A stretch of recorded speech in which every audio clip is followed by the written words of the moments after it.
కూరగాయల వ్యాపారం అంటే సగం నష్టం.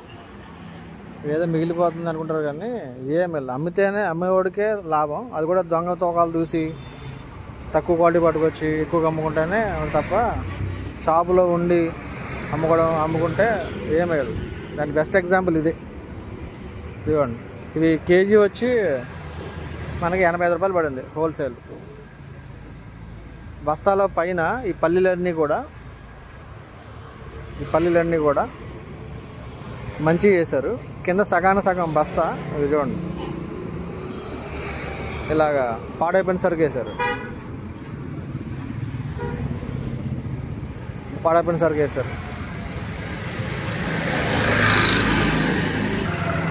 నెక్స్ట్ బంగాళాదుంపలు 50 కేజీలు బంగాళాదుంపలు బస్తా పట్టుకొస్తే ఇదిగో చూడండి 50 కేజీలు. సగం మంచి ఇదిగోండి, సగం చెత్త.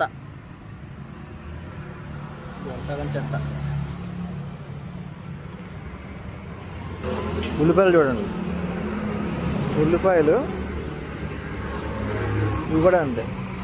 పైన చూస్తే బస్తాలో పైన ఇలాంటి మంచి క్వాలిటీ, లోపల చూస్తే ఇలాంటి పాడేస్తారు. సగం పోయినట్టే. అవడానికి వింటర్ అయినా కూడా బీరకాయలు ఇవి చూడండి, బీరకాయలు చూడండి ఎలాగా తొక్కల కింద ఊడిపోతున్నాయి. ఇవి ఆల్టవి, ఇవి నిన్నటి ఎండకి మాడిపోతున్నాయి. ఒక్క రోజులోనే మొత్తం పోతున్నాయి. ఇంకా క్యాబేజీ అంటారా సగం ఈ క్యాబేజీలో సగం తుప్పు వస్తుంది.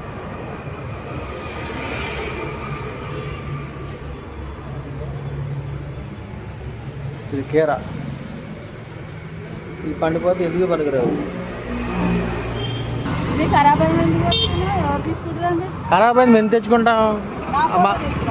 పైకేమో బస్తాల పైన మంచిది వేసారు, లోపలంతా ఖరాబ్ అయింది.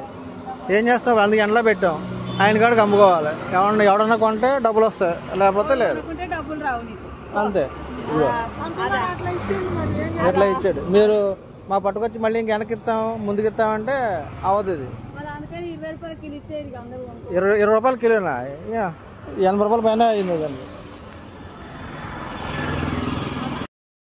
ఇక నుంచి కూరగాయలు ఏది కూడా వెనక్కి తీసుకోకూడదని డిసైడ్ అయ్యాం. అంటే ఫర్ ఎగ్జాంపుల్ ఎవరైనా ఇప్పుడు దోసకాయలు పట్టుకెళ్ళారు, అవి చేదు వచ్చినాయి కొన్ని. అలాగే బీరకాయ పట్టుకెళ్ళాం, కొంచెం ముదిరిపోయింది. అలాగే బెండకాయ పట్టుకెళ్ళాం, కాస్త ముదిరిపోయినాయి. దొండకాయలు పట్టుకెళ్ళాం, లోపల కొంచెం పళ్ళు వచ్చినాయి.